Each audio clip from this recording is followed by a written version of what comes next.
कमल।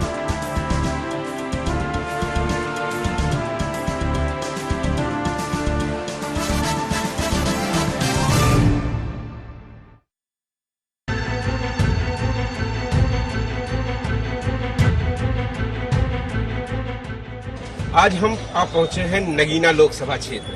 ये अनुसूचित जाति के लिए सुरक्षित सीट है, लेकिन ये किसी प्रत्याशी के लिए सुरक्षित सीट नहीं है। पिछली 3 लोकसभा में यहाँ पर लगातार जो सांसद चुना गया, यहाँ की जनता ने उसे बदला। देखना है इस बार लोकसभा 24 के चुनाव में यहाँ की जनता किसे मौका देती है, ये तो यहाँ के लोग ही बताएंगे। इलेक्शन रिपोर्टर में हम जानेंगे लोगों से क्या कुछ सोचती है यहाँ की जनता, क्या कुछ है यहाँ के मुद्दे। पिछले 3 चुनाव में यहाँ की जनता ने लगातार जीते हुए उम्मीदवार को हराया है, पार्टियां बदली है। देखना है इस बार 2024 के लोकसभा चुनाव में नगीना के लोग किसे चुनेंगे। लेकिन हम नगीना के लोगों से बात करें इससे पहले देख लेते हैं नगीना पर बनी एक खास रिपोर्ट। पश्चिमी उत्तर प्रदेश की सबसे बड़ी लोकसभा सीट नगीना में इस बार सबसे दिलचस्प मुकाबला है। नगीना में बीजेपी और बीएसपी में सीधे टक्कर दिख रही है, लेकिन समाजवादी पार्टी और भीम आर्मी के संस्थापक चंद्रशेखर आजाद के भी मैदान में उतरने के बाद मुकाबला जाति समीकरण से भी आगे निकल चुका है। दुनिया की विश्व की सबसे बड़ी पार्टी भारतीय जनता पार्टी के राष्ट्रीय अध्यक्ष श्रीमान जेपी नड्डा जी ने आकर के हमें आशीर्वाद दिया है। हम उनका हृदय से धन्यवाद करते हैं। अपने नगीना लोकसभा के समस्त जनता का हृदय से धन्यवाद करते हैं कि उन्होंने आदरणीय जयप्रकाश नड्डा जी के मार्गदर्शन जो मिला है उस पर काम करेंगे और आने वाली 19 तारीख को नगीना के अंदर में कमल खिला देंगे। मुझे लोग प्यार करते हैं। बहन जी ने मुझे आशीर्वाद दिया है और कहा है कि ये मेरा गढ़ है और तुम्हें जीत के आना है, जाके बस आशीर्वाद ले लो मेरे लोगों को। अच्छा, ऐसा है, हम तो अपनी बहुत सारी इच्छाओं को पूरी करना चाहते हैं, लेकिन वो इच्छा पूरी नहीं होती क्योंकि अब सरकारी तंत्र आप जानते हैं, आज देश के सर्वनाम खतरा है।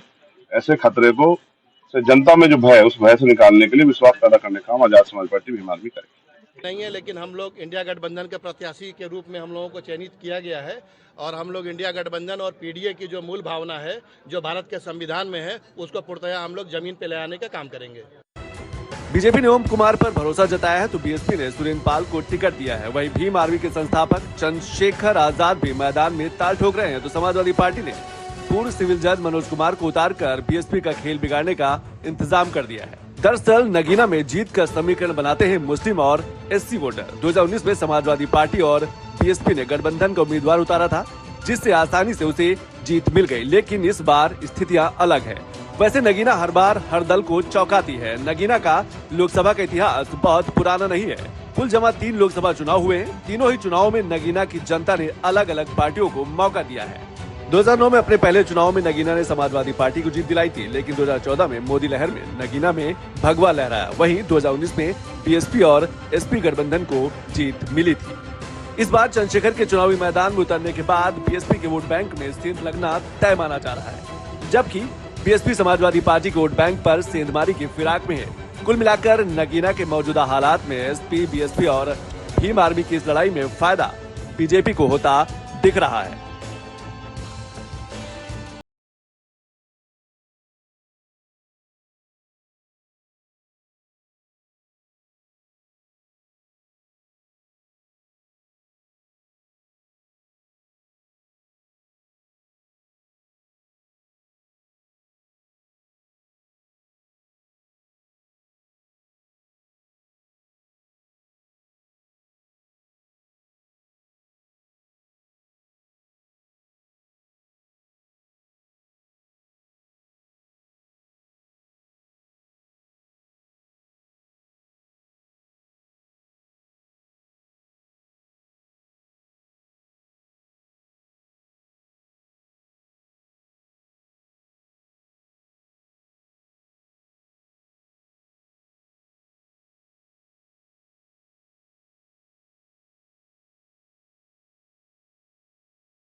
हम तो मोदी को और योगी को ही सपोर्ट करेंगे।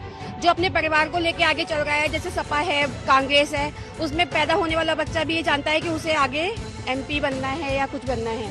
लेकिन यहाँ पे जो मोदी का जो परिवार है उसमें उनके भाई भी हैं, उनको कभी भी उन्होंने राजनीतिक वो नहीं दिया और ना ही योगी की बहन को कोई लाभ मिला। यानी कि वो देश के लिए सब कुछ कर रहे हैं, अपने परिवार के लिए कुछ नहीं कर रहे हैं। तो इसलिए हम तो योगी मोदी के साथ ही हैं और अब के बार 400 पार तो है ही। और बाकी देखिए, हमें अपने अस्तित्व को बचाए रखना है, अपने हिंदुत्व को बचाए रखना है, तो हमें इनका साथ देना पड़ेगा। नवरात्र के दिन चल रहे हैं, नारी शक्ति की आराधना की जाती है इन दिनों में। कैसे देखती है नारी शक्ति, कैसे देखती है उसकी सुरक्षा के लिए क्या कुछ कदम उठे प्रदेश में? मैं आपके साथ खड़ी हूँ, सबसे बड़ा प्रमाण तो यही है। वरना लोग घर में रहते थे, बोलने से कतराते थे और औरतें सड़क पे निकलने से बहुत वो करती थी। मैं यहाँ खड़ी हूँ और भगवान की दया से मुझे कोई डर नहीं है। मैं सब लोगों के बीच में खड़ी हूँ, यही सबसे बड़ा प्रमाण है कि मैं योगी और मोदी के राज में खड़ी हूँ। वरना मैं जब सपा के वो था, मैं कॉलेज में थी और मैंने वो अत्याचार सहा है जो उस समय था। बहुत बुरा हालत थी। आज मैं बहुत खुश हूँ, मेरे बच्चे पढ़ रहे हैं, मुझे डर नहीं है कि मेरे बच्चे बाहर जा रहे हैं या क्या कर रहे हैं। मैं आज बहुत सुरक्षित महसूस कर रही हूँ अपने आप को। सुरक्षा एक बड़ा मुद्दा है। आप क्या सोचते हैं, इसी सोच से या कुछ इतर? बिल्कुल, सुरक्षा हमारे लिए बहुत बड़ा मुद्दा है। और जैसे अभी आपने पूछा भी था कि जो 100 नंबर की गाड़ियाँ लेके आए थे, तो उनका लाने का एक बहुत बड़ा वजह ये थी कि पिछले 4.5 सालों में जब उन्होंने पूरी तरह प्रताड़ित किया लोगों को, तो उन्हें लगा कि मारने के बाद 2-4 तरह मरहम भी लगा दो, खूब थप्पड़ मारे हैं, तो मरहम लगा दो, तो उन्होंने 100 नंबर दे दी थी। लेकिन उसका वो पूरी तरह यूज भी नहीं कर पाए, क्योंकि वो उन्होंने लाए इस टाइम पे कि उन्हें लगा था कि अगर इससे पहले लेके आ जाते ना वो, तो उससे पहले फिर उन्हें अपने लोगों को शांत करने के लिए प्रयास करना पड़ता, जो उनके बस की नहीं थी। जिन्हें उन्होंने इतना बढ़ाया है और जितनी गुंडागर्दी इस दौरान में रही उनके दौरान में, और आज के समय में अगर हम देखते हैं तो अगर रात को 10 बजे हमारी महिलाएं घूमने के लिए निकलती हैं तो उन्हें कोई रत्ती भर डर नहीं लगता इस बात का कि हाँ हम टहलने जा रहे हैं, हमारा ये एरिया है। पहले इतना सुनसान पड़ा रहता था कि लेडीज को छोड़ दीजिए, आप जेंट्स को अगर रात को घूमने आना हो तो उन्हें टहलने आने की हिम्मत नहीं करते थे। और आज आप देखिए आके भरपूर लेडीज। राहुल और अखिलेश एक साथ आ गए हैं, कह रहे हैं एक बार फिर से वो लड़ाई में 17 के बाद फिर दोस्ती हुई है उनकी, कैसी देखती? राहुल और अखिलेश का साथ आने से कोई फर्क नहीं पड़ेगा, क्योंकि यहाँ उसके जो ना समाजवादी का वोट बैंक पूरे प्रदेश में जो ना ज़्यादा है और कांग्रेस का उसमें है नहीं बिल्कुल भी। लेकिन मैं देखता हूँ कि यहाँ बेरोजगारी जो प्रमुख मुद्दा है, लोगों को रोजगार जो ना वो नहीं है। रोजगार पे मोदी सरकार ने, योगी सरकार ने इतना ज़्यादा ध्यान नहीं दिया, खासकर सरकारी नौकरियां देश में जो ना कम होती गई और उस पर लोगों का ज़्यादा। अगर हाथी क्या चाल अपनी चल सकेगा, दौड़ सकेगा? नहीं, बसपा का हाथी नहीं दौड़ेगा। यहाँ पर समाजवादी और जो ना भाजपा, इन्हीं दोनों में टक्कर है। समाजवादी को किस तरीके से लड़ाई में देखते हैं? 9 में तो यहाँ से वो जीत चुके हैं एक बार। जी, वो समाजवादी लड़ाई में तो रहेगी, भाजपा के साथ लड़ाई में रहेगी और प्रमुख जो ना प्रतिद्वंदी बन के जो ना वही रहेगी, भाजपा और समाजवादी। चंद्रशेखर को लड़ाई में कैसे देखते हैं? चंद्रशेखर यहाँ पे बाहरी है, वो कुछ वोट नहीं ले पाएगा, 10-20 हजार वोट लेगा, उसके बाद ज़्यादा प्रभाव नहीं है सब चंद्रशेखर का। हाँ, बाहरी समझ के जो ना आदमी जो ना कोई वोट नहीं देगा। नगीना की जमीन पर सबसे बड़ी राजनीतिक मुद्दे कौन से हैं? नगीना की जमीन पर सबसे बड़े राजनीतिक मुद्दे विकास है। नगीना, हमारे जिले में 5 तहसील हैं, नगीना, धामपुर, नजोबाद, चांदपुर, बिजनौर। नगीना सबसे पिछड़ी तहसील है। मतलब 1910 में नगीना जिला हुआ करता था, लेकिन यहाँ के राजनीतिक लोगों की गलत सोच के कारण नगीना जो है विकास नहीं कर पाया। और नगीना के जितने भी सांसद बने हैं उन्होंने अपना मुख्यालय धामपुर बनाया है। जब से 2009 से सीट का जन्म हुआ है, उसके बाद एक बार सपा, एक बार भारतीय जनता पार्टी, एक बार बहुजन समाज पार्टी गठबंधन जीती है, लेकिन तीनों ही सांसदों ने अपना मुख्यालय जो है धामपुर बनाया। नगीना को कोई तरक्की नहीं हुई। पहली सरकार में भी नगीना में 20 गाड़ियां रोज रुकती थी और आज 22 की उम्मीद करते थे हम, लेकिन वो 18 रह गई। देखो, ये राष्ट्र का चुनाव है, लोकसभा का चुनाव है। जब विकास की बात हम अपने चेयरमैन से करते हैं, अपने विधायक से करते हैं, अपने मेंबर से करते हैं, लेकिन इस चुनाव में लोग ज्यादातर राष्ट्र की बात ज्यादा करते हैं। कि हमारे जो प्रधानमंत्री हैं उन्होंने हमारे देश का मान सम्मान कैसे बढ़ाया, हमारे प्रदेशों में बहुत सारे प्रदेशों में विपक्ष की सरकारें हैं वो कैसा कामकाज कर रही हैं। अभी हमने हाल ही में देखा राजस्थान में चुनाव हुआ, कांग्रेस बहुत कहती थी कि हम जातिगत जनगणना कराएंगे। छत्तीसगढ़ में चुनाव हुआ, जातिगत जनगणना मुद्दा रखा राहुल गांधी ने, लेकिन वो मुद्दा जनता ने फेल कर दिया। दोनों जगह भाजपा जीती। सपा ने आज अपना विजन डॉक्यूमेंट जारी किया है, जातीय जनगणना की बात कही है, कांग्रेस ने भी कहा है। लगता है जातीय जनगणना से उनको फायदा मिलने वाला है। सन 1947 में हमारा देश आजाद हुआ, कांग्रेस पार्टी के 6 प्रधानमंत्री बने। कोई सा भी प्रधानमंत्री बीसी और एससी कास्ट से नहीं है, सभी जनरल कास्ट से बनाए। और आज ये राहुल गांधी विपक्ष में होने के बाद इन्हें आज याद आई है कि साहब हमें जनरल का प्रधानमंत्री बनाना चाहिए। इन्होंने मल्लिकार्जुन खड़गे जी को राष्ट्रीय अध्यक्ष बनाया। आप मानते हैं कि वो रबड़ स्टैंप है, उनके अपने द्वारा करा हुआ कुछ नहीं कर सकते बेचारे। जब तक कि अगर वो इंडिविजुअली सभा करें तो मुश्किल से 100-200 लोग ही आएंगे, जब तक राहुल गांधी प्रियंका गांधी उनके साथ ना हो। और सबसे बड़ी बात यह है कि राहुल गांधी और प्रियंका गांधी या कांग्रेस पार्टी का साहस जो है अंदर से चकनाचूर हो चुका है। जो उनकी राष्ट्रीय अध्यक्ष थी पूर्व, वो राज्यसभा गई, और राहुल गांधी वायनाड गए जहां पे 34% केवल हिंदू है, वहां हिंदू माइनॉरिटी में है। और प्रियंका गांधी उत्तर भारत से, राहुल गांधी उत्तर भारत से कहीं से भी चुनाव लड़ने की मतलब हिम्मत नहीं जुटा पा रहे हैं आज तक भी, जबकि 2 चरणों का चुनाव मतलब नॉमिनेशन खत्म भी हो चुका है। ये कांग्रेस पार्टी की वो दिखाती है कि उनके अंदर चुनाव लड़ने की इच्छा ही नहीं है। वो तो एक सिर्फ वो पुरानी पार्टी को ढो रहे हैं। और ना ही देखो इतना बड़ा राम मंदिर का मुद्दा, कोई भी हिंदू चाहे उसमें मत जाते, लेकिन उसका विरोध करना इस तरीके से हम साहब नहीं जाएंगे, यूँ कहते चलो हम पे समय नहीं है, हम फिर जा सकते हैं। 4-5 आदमी इनके चले गए, उन्हें 6 साल के लिए पार्टी से निकाल दिया। तो ये कांग्रेस पार्टी जो है ना, जैसे जनता का विश्वास खोने वाली बात है। मोदी जी ने कहा था कि ये पार्टी चुनाव जीतना चाहती ही नहीं है, जीतने की कोशिश भी नहीं कर रही। और देखो जून के महीनों में इन्होंने गठबंधन बनाया था, इंडिया गठबंधन। जून से लेके मार्च तक 9 महीने में ये सीट शेयरिंग नहीं कर सके। हर मीटिंग में बस फोटो खिंचवाया। कैसे देखते हैं आप? देखिए, अब चुनाव चल रहा है, लोकसभा चुनाव आ गया, 19 तारीख को मतदान होना है। और मेरा मानना है कि सभी पार्टियां अपनी जी तोड़ मेहनत कर रही हैं, सभी प्रत्याशी अपने अपने प्रचार में लगे हैं। लेकिन इसमें जो अभी बात निकल के आई है, मैंने सबको सुन रहा था बड़े गौर से, तो सबने एक बात जो है कॉमन कही कि भाई बाहरी और लोकल, ये मुद्दा यहाँ पे हावी रहेगा। और मेरा मानना यह है कि पिछले कई वर्षों से जो है नगीना अपने विकास के लिए तरस रहा है, और विकास के मुद्दे पर वोट पड़ने वाले हैं। किसी भी अभी तक जितने भी यहाँ पे जनप्रतिनिधि बने हैं, उन्होंने जो है नगीना की समस्याओं को बाहर उठाने की कोशिश नहीं की। और मेरा मानना यह है कि प्रत्याशी वही जीत पाएगा जो यहाँ के मुद्दों को दृढ़तापूर्वक और स्पष्ट रूप से बाहर लोकसभा में रखेगा और यहाँ के विकास की चर्चा करेगा। मेरा मानना ये। आप कैसे देखते हैं? नए लोगों से उम्मीद देश को बहुत रहती है, क्या बताएंगे? सबसे बड़ा जो रीज़न है, एक होती है राजनीति, एक होती है सेवा नीति। तो सेवा नीति से जो राजनीति में जाते हैं वहाँ विकास का स्तर बहुत अच्छा होता है। और दूसरा होता है, एक होता है संपर्क, एक होता है संबंध।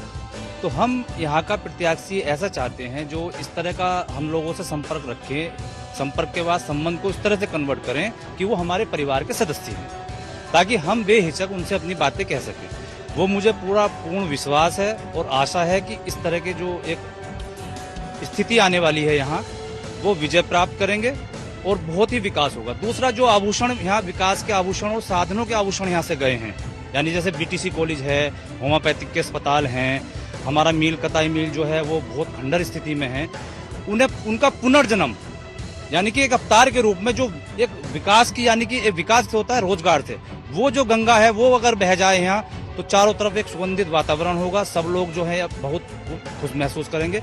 और हमारे भारत को राम राज्य की आवश्यकता है और वो राम राज्य अब आने वाला है। राहुल, क्या कुछ बेहतर है, क्या कुछ बड़े मुद्दे हैं?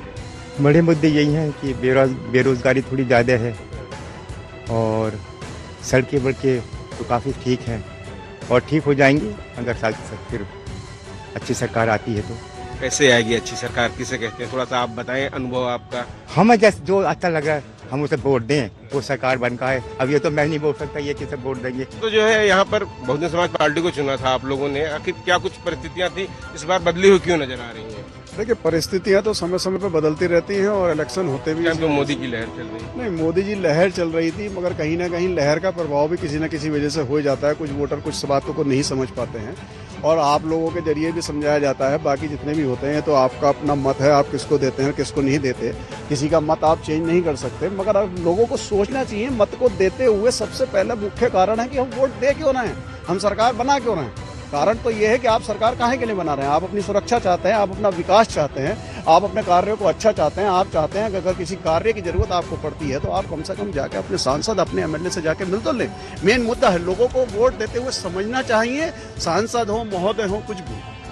आपसे जानेंगे नगीना के लोगों के लिए सबसे बड़ा इस बार चुनावी मुद्दा क्या है। हर बार बदलते हैं, आप इस बार क्या बदलेंगे? मेन मुद्दा तो रोजगार का है। हमारे यहाँ सूत मिल बनी, वो बंद हो गई, बीटीसी आई, वो बंद हो गई, नॉर्मल स्कूल बना, वो बंद हुआ, नेशनल होम्योपैथिक गया, वो इन 20-25 सालों में गया है, यहाँ से आया कुछ नहीं है नगीने में। कोई रोजगार वाला कोई मुद्दा नहीं है। सरकारें हमने सबकी देखी, समाजवादी की फिल्म मेजोरिटी देखी, भाजपा की भी 10 साल हो गए, उससे पहले भी देखी हमने, अब भी देख रहे हैं। समाजवादी की भी 3 सरकारें देखी, लेकिन रोजगार के लिए, नगीने की तरक्की के लिए लोकसभा कोई भी सांसद आया उसने कोई काम बहुत बड़ा किया। हर बार तो आपने बदल दिया, इस बार क्या बदलाव के तहत? देखते हैं, जो लोगों की संघर्ष करेगा और लोगों की बात रखेगा पार्लियामेंट में, नगीना लोकसभा की पूरी रखेगा, उसको वोट देंगे उसमें।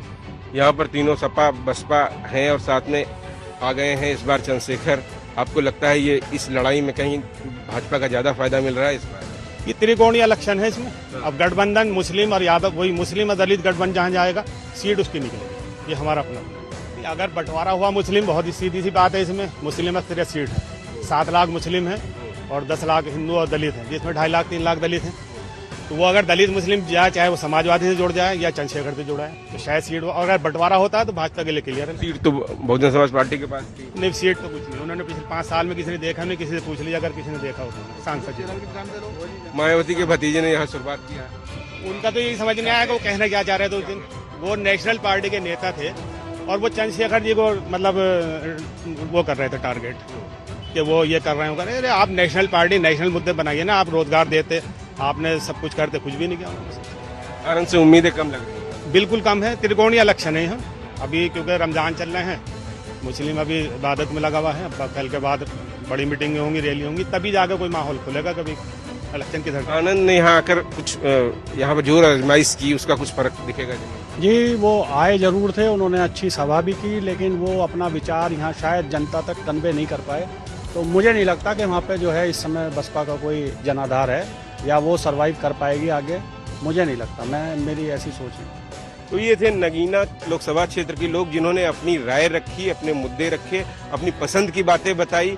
हम तो यही कहेंगे कि बस आप 19 तारीख को जो पहले चरण में यहाँ पे मतदान होना है, आप सभी लोग घर से बाहर निकले और सबसे पहले मतदान करें, ज्यादा से ज्यादा मतदान करें, क्योंकि मतदान एक चयन है आपके राष्ट्र के लिए, आपके देश के लिए, आपके परिवार के लिए, आपके समाज के लिए। ज्यादा से ज्यादा जरूर आप मतदान करें। आज के इस खास कार्यक्रम में बस इतना ही। नमस्कार।